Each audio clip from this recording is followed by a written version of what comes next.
Mtangaifu hapa. Kwa vitendo alafu unakimbia mzee.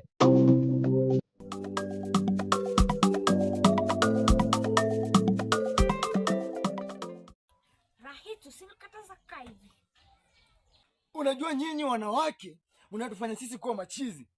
Mtu anakupenda alafu unamtenda. Kila siku mimi napigiwa masimu hapa. Napigiwa simu kwamba umetekwa. Kumbe uko huko unaenjoy na mshikaji wangu. Rafiki yangu ambaye namsaidia kila siku. Wewe unatuchukuliaje? Unachukuliaje? Mimi lazima nimuue leo. Leo naua mtu. Yaani ukisikia right, mwingine ni fake. Mimi ndio original. Unasemaje wewe bitch boy? Namfundisha uuni amekuwa teacher. Sisemi. Nyanyua vimakalezi yako kabla sijakukata bana. Lakini si mpango yangu, ni mpango ya dadangu. Lakini si mpango yangu, ni mpango ya dada yangu.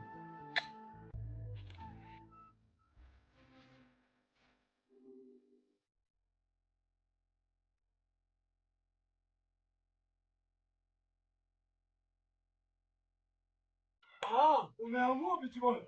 Sina noma papa. Kwa kofia.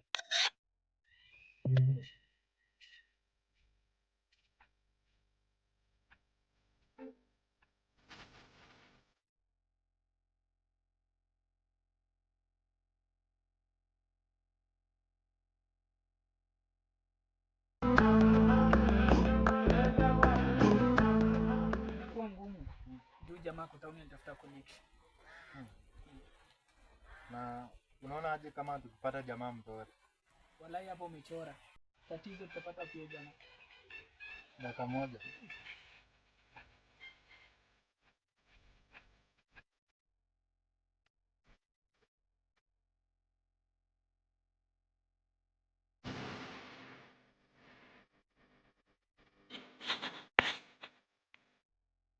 Mama utapiga mapanga leo.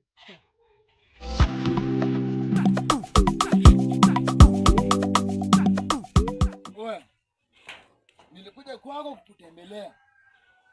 Nikakuta na demu wangu. Haikutosha. Ukatoka na panga. Sasa leo mimi mwenyewe nitakupiga mipanga. Mzee bwana, mzee. Tumekuwa biste bwana tukia jana. Samee leo wakisha.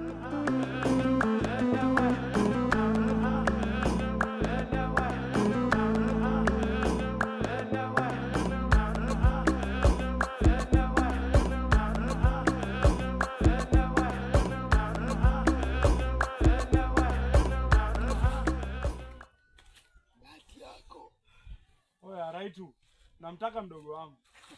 Oya. Si yuko na dada yako. Sawa, sikianga lugha mara mbili.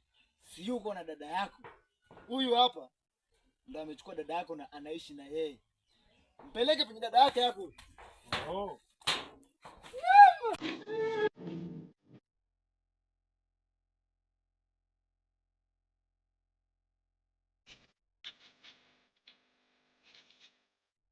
Sasa tunampanga aje?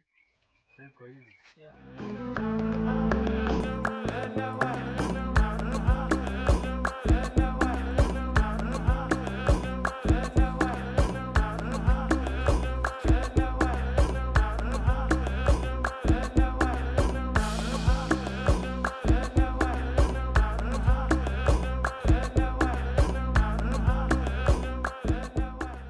Kote? Kwa fiti. Nini umekuleta leo? Sisi niko na issue fulani wananitafuta bana. Mhm. Sasa nimetaka tu nisaidie. Wakati uko na shida unanitafuta mimi. Azimsi hivyo. Wewe si juzi umekuwa unatafuta ukisaidia watu. Hapana, unaona? Leo uko na shida unanitafuta. Sasa kumaanisha unanisaidia ama? Nataka nikusaidie. Chukua hii simu. Utakuwa ukiongea naye wasikupate kwa urahisi, si ndio? Alafu pesa zingine nitakutumia. Ni sawa?